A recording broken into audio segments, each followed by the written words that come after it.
technology. So I'm not a big fan of technology. Nelly knows this. And one of the reasons is because it doesn't ever do the thing you want it to do.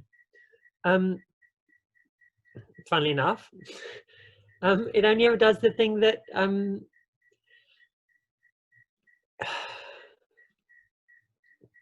it only ever really does the thing that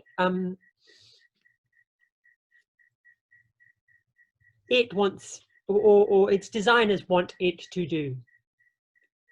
So we cannot ever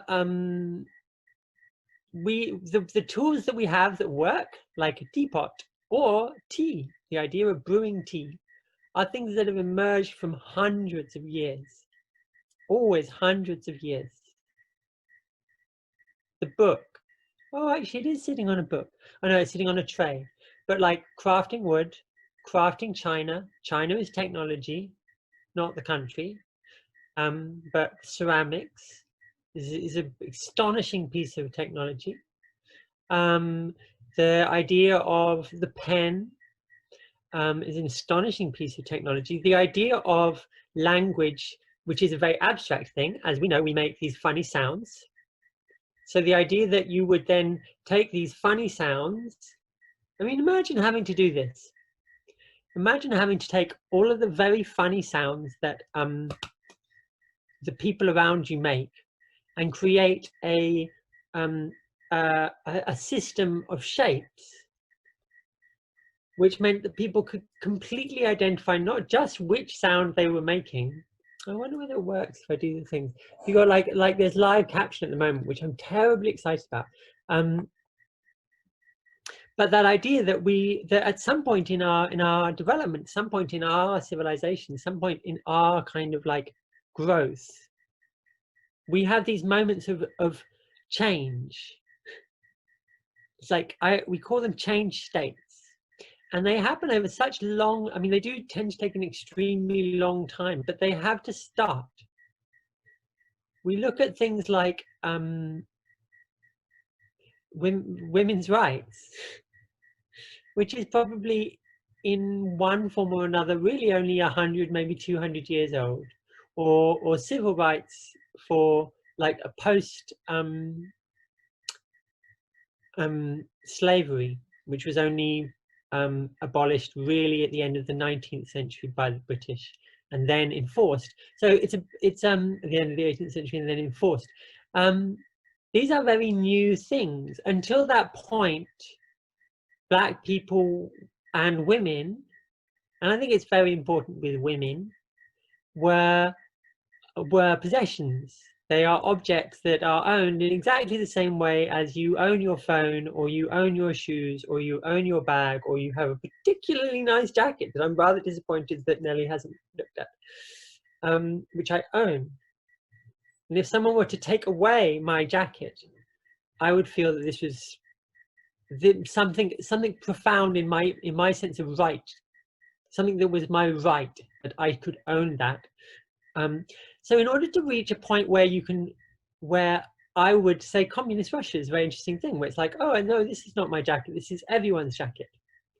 You have to get to an ideological change state. Very frequently, this is done through violent revolution. And when it isn't done through violent revolution, it normally doesn't work so well. Yes, no, I haven't even started, Alexia. We're still on the title page. We will maybe move on to the first page, shall we? I was going to start talking about the Russian Revolution, which has got very little to do with my talk, but in many ways is a kind of integral part of what I would like to talk to you all about today, which is the idea that, and we are at a point, both in terms of our global economic I'm now going to not talk about what's on this slide either. So but if you look at the world at the moment, don't think about the pandemic, think about the discrepancy between rich and poor, think about the inequalities of education, think about the inequalities between countries that are laden with debt by other countries that do not actually need that debt to be repaid. These are power dynamics. Think about why millions of humans can march on the streets demanding that the same thing is done by the world. We would like the world to take care of the world. We would like us to take care of our planet, and nothing is happening. Nothing's happening.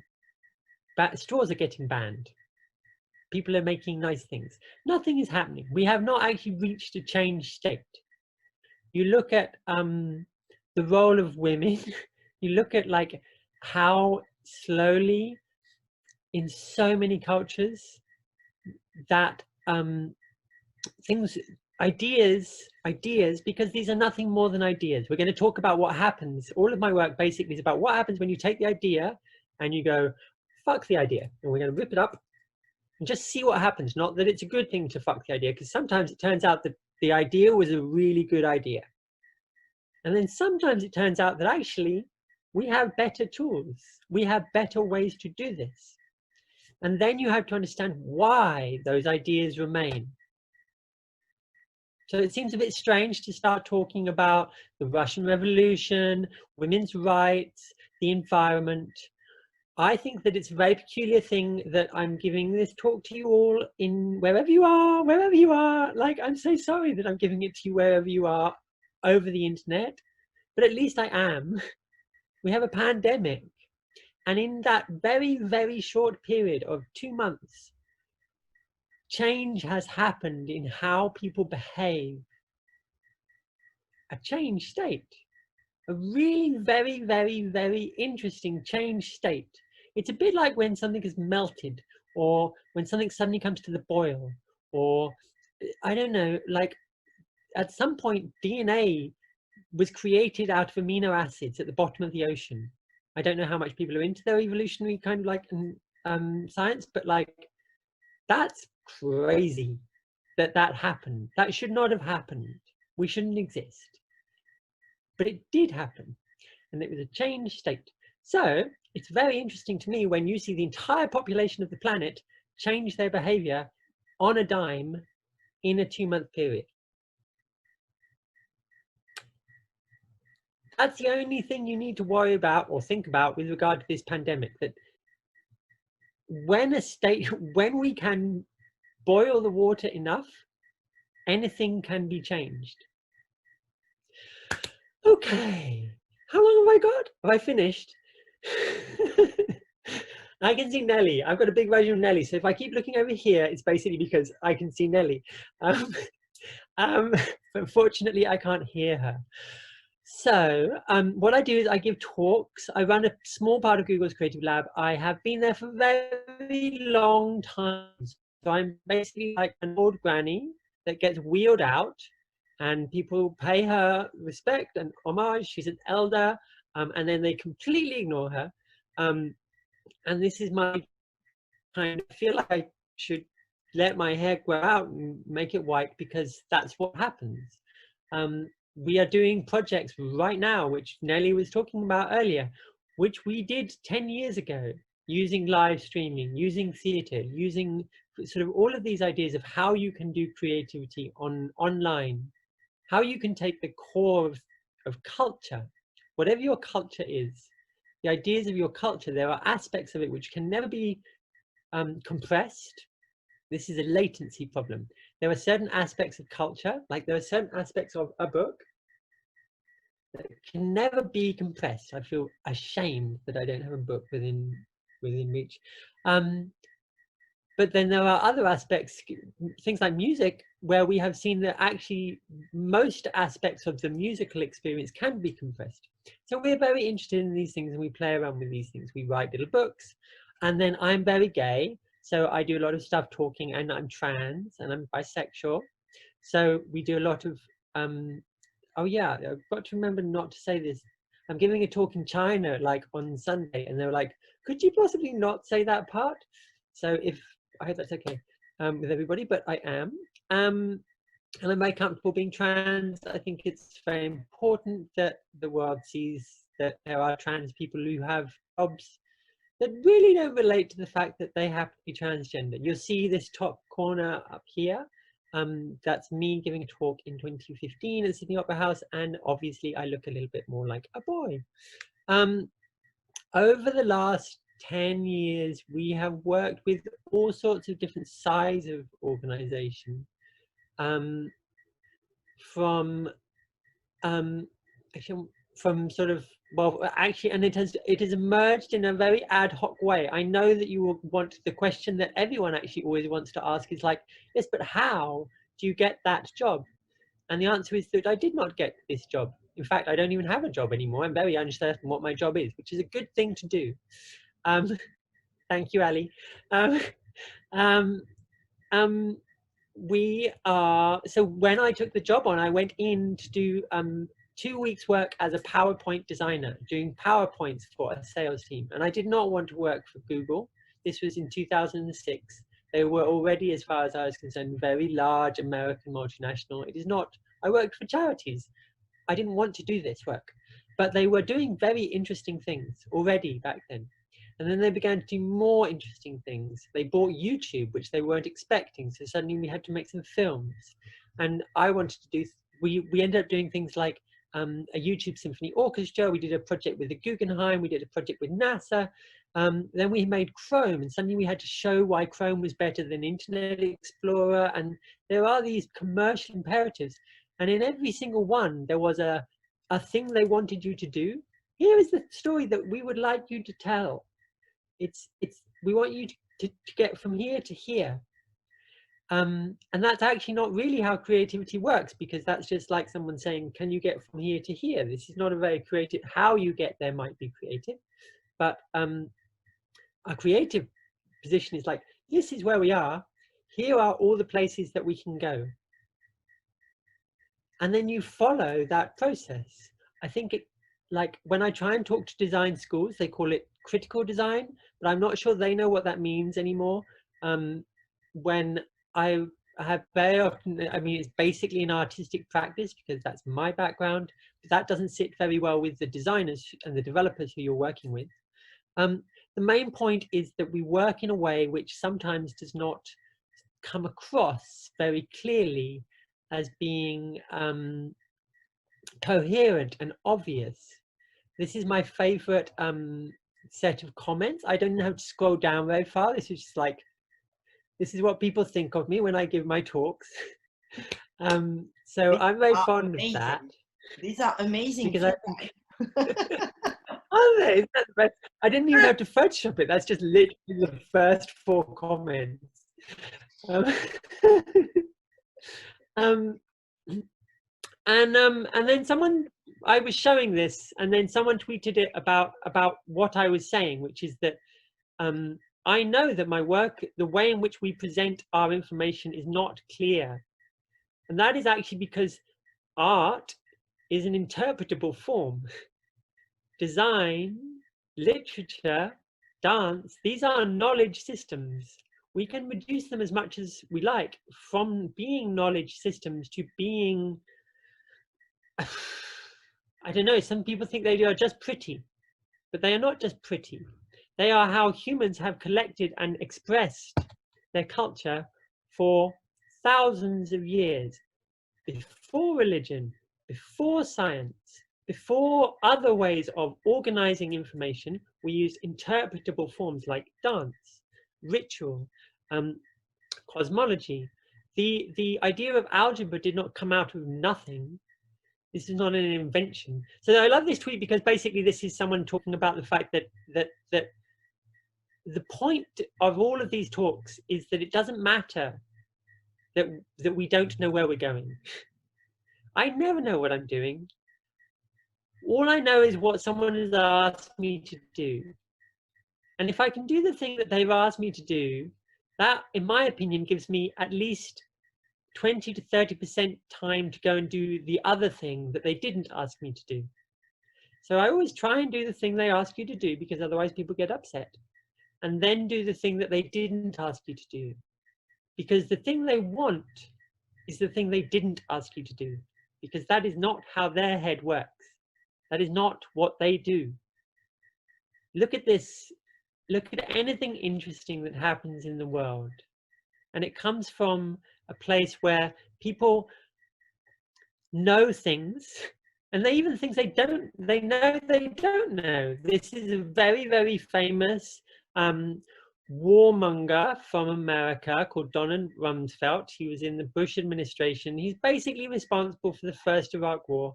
I mean, he is responsible for the first Iraq War. He's also a very clever, very brilliant man. I mean, you can't really get there, but he's also kind of an evil and a terrible person. He once came out during a press conference and read this beautiful piece, which is that the message is that there are known knowns. These are things that we know that we know. Everyone got something they know that they know? Good. Okay, there are known unknowns. There are things that we know that we don't know, like what will happen tomorrow. And there are also unknown unknowns, things that we don't know that we don't know. And it is those unknowns that are the most interesting, the unknown unknowns. And funny enough, what he was really doing was kind of reciting another annoying old white guy, which is Socrates, who basically spent his time wandering around talking to people and being a little bit clever about the fact that he didn't understand. And because he was willing to admit that he didn't understand and he didn't know, that actually made him cleverer than everyone who thought they did know. Because the second you think you know something, that is when you have stopped thinking. And thinking is annoying. It uses up calories. It's like exercise. No one wants to go for a run. No one likes to think. These are two things that humans really should do more of. We know it's good for us, but we don't really like to do it. So we make things simpler and simpler and simpler and simpler. Many of your colleagues' jobs over the next 10, 20, 30 years will be to make things so dumb that people do not have to think at all. And as we do that, we are basically breaking our own society. It is very useful. So I will go faster because there's so much that I want to talk to you guys about. But like another person, this is another person I think is very clever.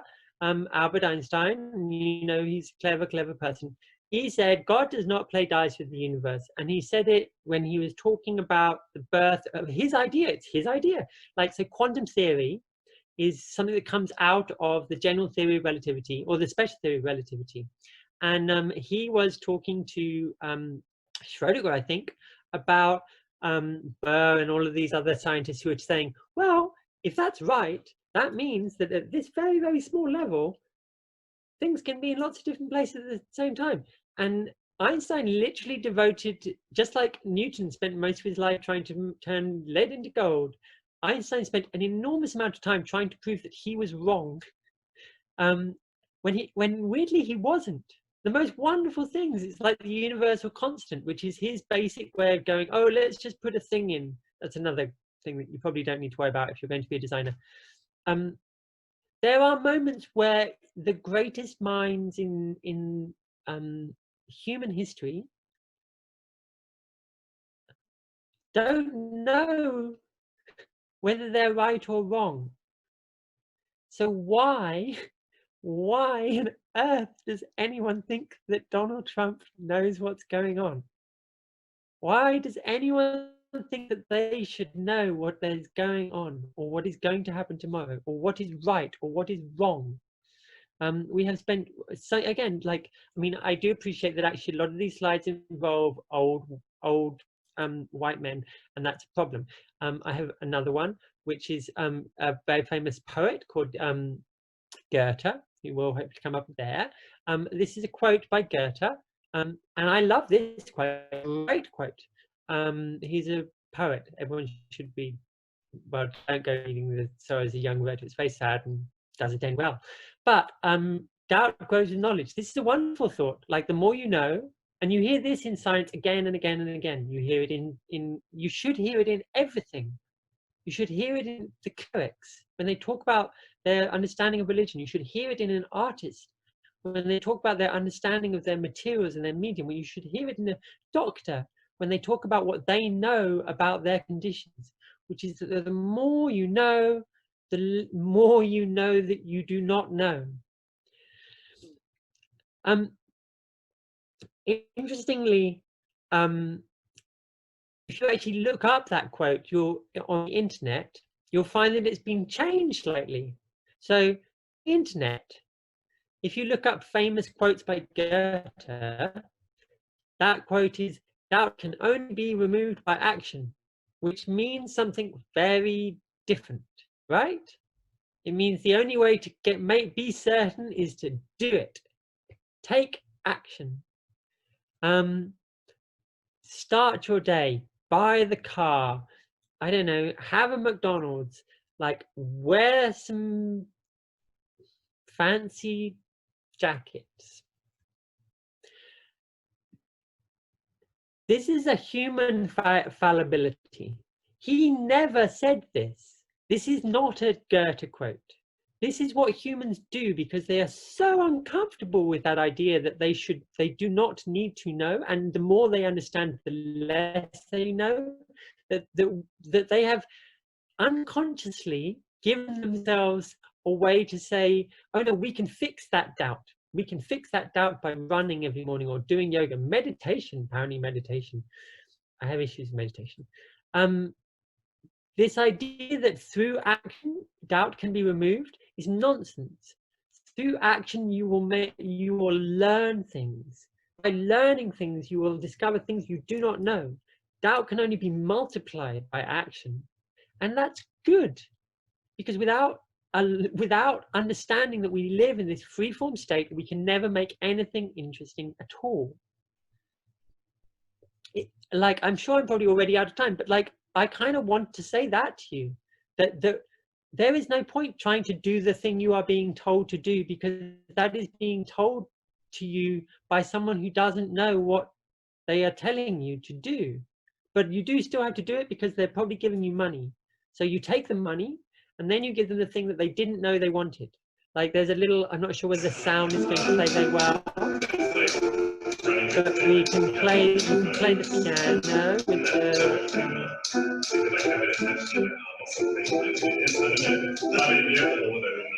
and so on. And those little projects turned into much, much bigger things. This is a project we did at the Guggenheim with YouTube very early on. Well, this isn't, but the next slide is. I'm not sure which slide you can see. Nelly, you might just say that now. Yeah, changes there. Oh, great. We can see. We can see. This internet is slightly slower than this internet. I know it's working great. Yeah. With slightly bigger things. No, Yeah. but I've got the reason we had an echo. The reason we got the reason the internet. I like this. Slight digression, guys. Also, if you have digressions, yeah. The reason the echo is happening earlier is because I hadn't noticed, but I'm using one Wi-Fi network for this computer, and I'm using a different Wi-Fi network for this computer, and this one is much faster. So this just takes longer to do everything. So I think the sound, if there is any sound, we might avoid all sound, because I think it'll be a disaster. Anyway. This is not an important project. We did a project with the Guggenheim. It happens. These things are good. It's very nice. We had a party. People came. That wasn't the point. The point, in a way, was that we managed to get people to queue around the block for 3 days to watch films that were on YouTube. They were on the internet. We managed to frame. We don't have time to go really deeply into all of these projects. But the project itself and what comes out is never important. Like, if anyone shows you a book of the buildings that they have made, or the paintings that they have created, or the poems that they have written, you need to ask them what they learned in the process, because that's actually the beautiful bit. That is the joy of any creative process. That is the bit where we explore, we challenge our doubts, we create new knowledge, and through the process of creating knowledge, we come up with new doubts. You can see now why that state change, where we want everything to change, suddenly we want people to do something about the environment. It's very, very hard. It's impossible. We are not going to do it. It's not going to happen, because humans do not like that moment of doubt. They want to be certain, and even when all the scientists are certain, they are not certain. This is a ballet project that we did with the Royal Ballet. Well, so the sound may be a little bit ahead of things on this. We'll see if I can fix it. But we did a motion capture project with the Royal Ballet, just really to see what would happen, whether you can remove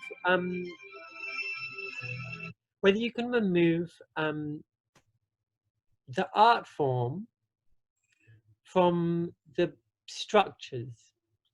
So can we put a ballet on a table? Can we make this? I mean, I'm sure that this is a terrible jiggery slide. I'm sure there are not going to be lots. I hope there aren't lots of videos in here. I don't have time to show you videos anyway, so it's fine. But the point is, like, the thing we wanted to take away was not the ballet, but the stage. We wanted to take away the building. We wanted the ballet to carry on. And what was interesting about it was that we didn't, this never went public because the ballet themselves were not happy with what it is. They were actually not happy with the ankles, I think, was what they were very unhappy about, because then they have an idea of perfection. I love ballet because it is one of the most perfect forms. It has an idea of perfection. I have the opposite. So actually, my favorite version of this was when my developers, Jude, took his phone outside. That's the park outside our office. And he made a version of it where it just happens in the park around you, or it happens down by the beach, or it happens in front of the opera house. That's Bondi. This was a very important thing for me,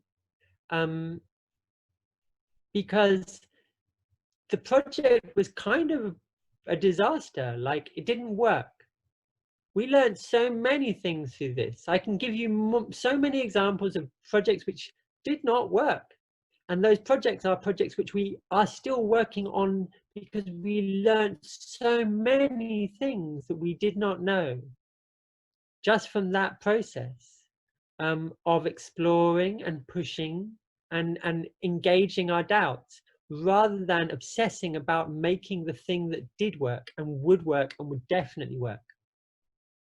If you know that it's going to work, then it's not a very creative project. So for them, what didn't work is their ankles. I don't know if you can see their ankles very closely, but like, if you look at, I mean, I wasn't that close to it by the end. I don't really understand. For me, it didn't work because actually it was too grand, and I actually really liked it much more when we brought the dancers back into a place which felt physical and felt real. There was another thing which I really enjoyed about the sort of little failures, which I think probably any of you who, I don't know, see if you can spot the fail that comes up. This next, we had a big problem with this, and it took us a little minute to work out why this is so badly wrong. Can everyone see what's wrong? Well, Nelly can't see what's wrong, so that's good to know. Okay, so that's got a major shadow fail. Yeah, their shadow is great. Dionysus and Alexander, you win. Very good, excellent. Yeah, we just didn't realize that we had to think about that. We actually had to think about that because we weren't thinking. So actually, when you watch that film, it's all cutting. We fudged it. We did not go back home and fix it. I'm not big on going back home and fixing things. We just learn the thing that we learn. That's what we do. I'll talk a bit more about models. This is like the model of reality that we have had for a very, very long time. So it's since kind of like I don't know, linear B, like early kind of Etruscan scripts, which is that information can be held in place, like your tax record. That's what the first writing was, right? So when we look at those clay tablets, that is information that is held statically in place. So for 3,000 years, that is how our understanding of reality and our relationship to information. Our reality are the things that move around us. They dance, they sing, There's, you know, stuff happens. But then the idea of information was that it was a very particular thing that had to be recorded and kept. And then over the last 30 years, again, we look at 40 years, 50 years, we've moved into this very, very strange moment where we realize because we can make the information digital, we can change the context of the information. We no longer have to go to the library. We no longer have to see exactly the same image. We can see different perspectives on the same piece of information. So whilst the information may be the same, and I do love Donald Trump for this because I think he has a wonderful way of explaining this. Not that he explains it, but he is a wonderful way of explaining how information has changed, in that people can hear his words and they are the same words, and they hear and see very, very different realities based on where they are coming from, who they are. And until we understand as humans that that is the future, that the old idea that you can have a broadcast version where you're like, this is the truth. The truth is not a thing anymore. We do not have truth. Truth is gone. We have observations of the scientists, the poor old scientists. Trump keeps trying to stand up and say, this is the truth. And the scientists keep trying to say, actually, we don't know. Fauci is forever saying, we don't know. Because a good scientist will never say they know. They don't believe in facts. They believe in theories. Everyone should follow that thing. This is kind of how I work. I like to stick it up because it's the kind of idea of like, basically I draw things on whiteboards that no one understands what they are, and they make lots of sense to me, and then I have to try and explain them to other people who also don't speak the same language as me, and sometimes speak completely different languages. So we have like beautiful sort of designery people, or writers, or artists, or actors, and then we have our developers who think in a very different way, and then we have our producers who come along, and the producers come along and get very cross because no one can understand a timetable or the idea of a budget, and then we have some lawyers who understand risk very carefully and they get very cross. Anyway, the main point is that everybody thinks in different ways. I've just picked up yeah, if you ask questions in there, we're going to be here for like hours, just telling you. I see you doing this. That we have many different ways of understanding the world. I'm autistic. I understand the world in a very different way and I'm trans. What else am I? Oh, I'm mentally ill. There are lots of ways in which during my life, it has been very hard for me I have spent a lot of time trying to understand how to be human. So I spend a lot of time pretending to be human. Turns out we all spend a lot of time pretending to be human. These are my little boys. The bigger one is called Felix, the little one's called Dashi. They are very lovely. They're actually really annoying and loud and difficult. Like all good children. And the best bit of all, they get to live with their mum. So they're loud and annoying and difficult for her, but they are also adorable. They're slightly different. One of them is quite smart and ethereal and thinks in beautiful ways and is kind of like a bit more like their mother and I. They are more of a dreamer.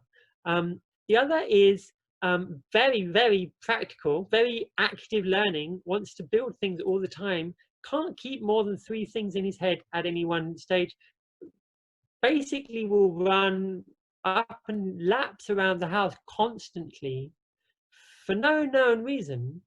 And is also one of the world's great negotiators. Not through, he is not like us. He is not like the rest of his family. And so he is trying really hard to be like us. And you probably know this from your families. I mean, one of you, or maybe it was you, or an aunt, there was always someone who's like a little bit not like the rest of the family, and they will actually try to be. Think of an occasion when you've tried to fit in. Maybe your first day. What clothes will people wear? It's the University of the Underground. Everyone will wear completely weird shit. How weird do I need to be in order to fit in with this weird shit look that is the University of the Underground? It's very hard. That thought process will have gone through your head, right? That happened. Throughout your life, every day you are making decisions. No, I'm not even going to bother. Like we make decisions all the time to try and fit in, and this is another very straightforward human thing. This is me doing statistics. This is a graph. I hope it's the only graph you have to see at any point in any of your studies. It has an axis that goes up and down one side. That's what that bit's called. And it has a curve, because this is a distribution chart. This is a thing where we want to flatten the curve, but we can't flatten the curve because because that thing in the middle, that is normal, and there's a lot more normal than there is any of the other things. So we spend our lives trying to be normal. I spend a lot of my time wishing I was normal. Funnily enough, I very rarely use the word common. So if you do get into a normal conversation, try and get everyone to switch to it being common, like you're just common. They don't like that so much. Or typical. It's like, that's just typical, which we don't use very much. I don't understand. But English is brilliant like that, because these words mean exactly the same thing. The last and most important point is that they are included.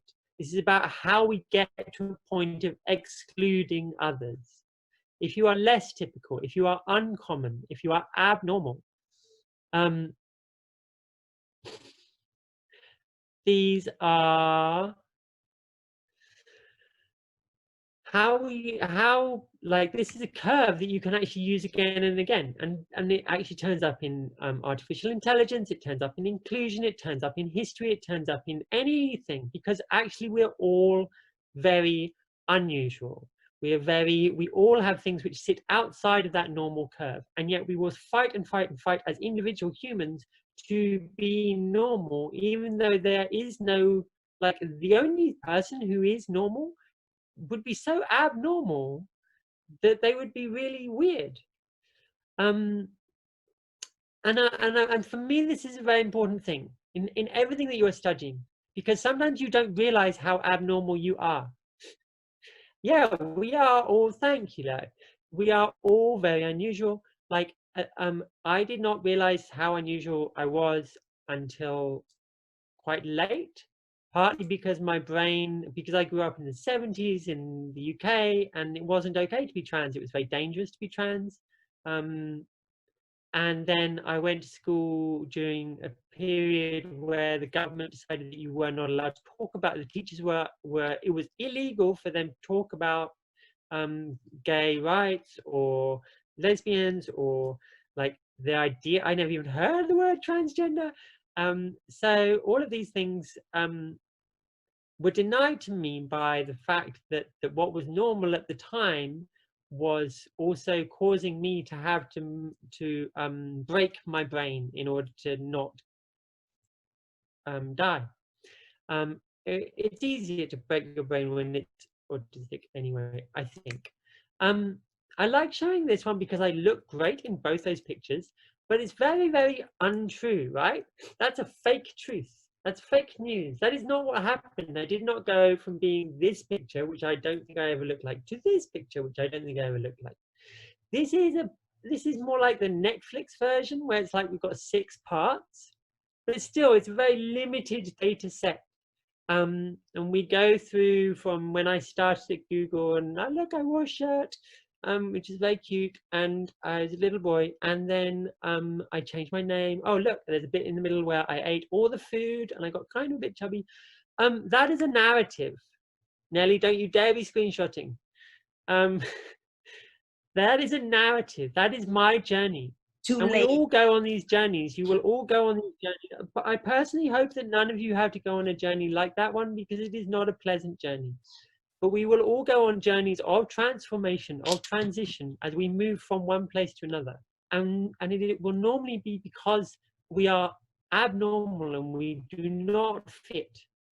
And therefore, we either need to find our people, whether that's the queer community or the neurodiverse community or the disabled community, or the rare community.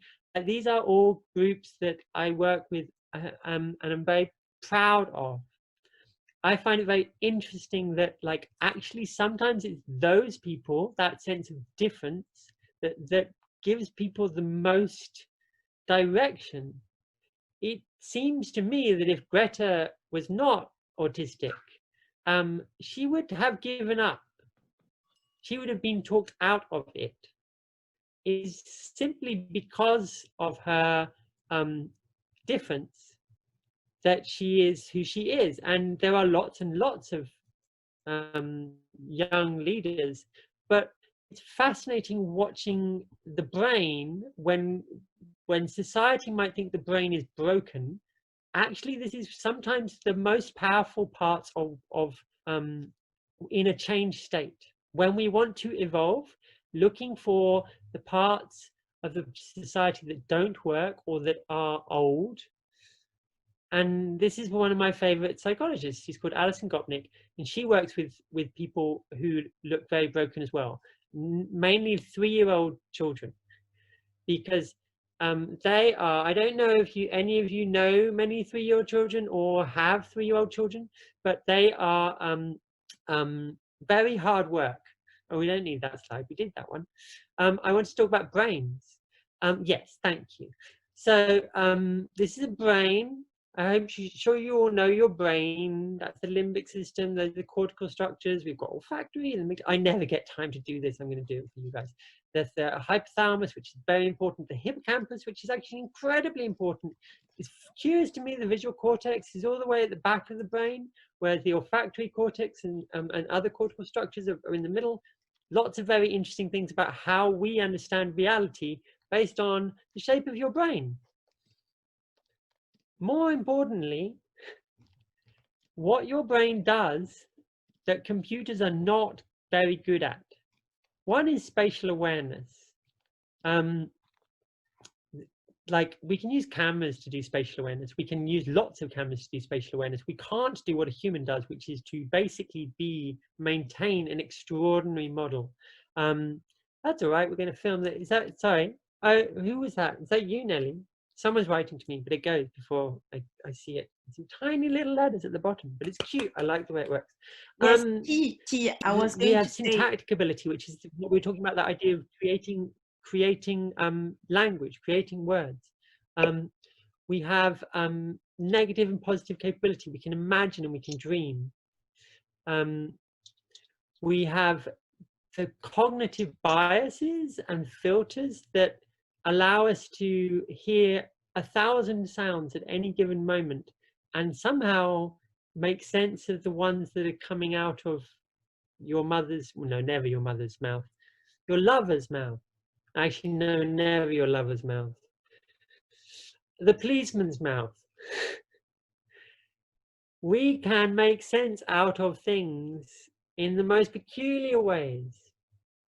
And we do that by something that we often call as a negative thing, cognitive bias or filtering. This is how we again, this idea of like information and stuff. We actually removing information. We want a very narrow little set of information. So that's how we've worked for years and years. We've had very, very narrow sets of information. And now we are beginning to move into a world where actually information exists all around us. And yet we're still using the same models that we have used when we had the old idea of information, which was the information pattern.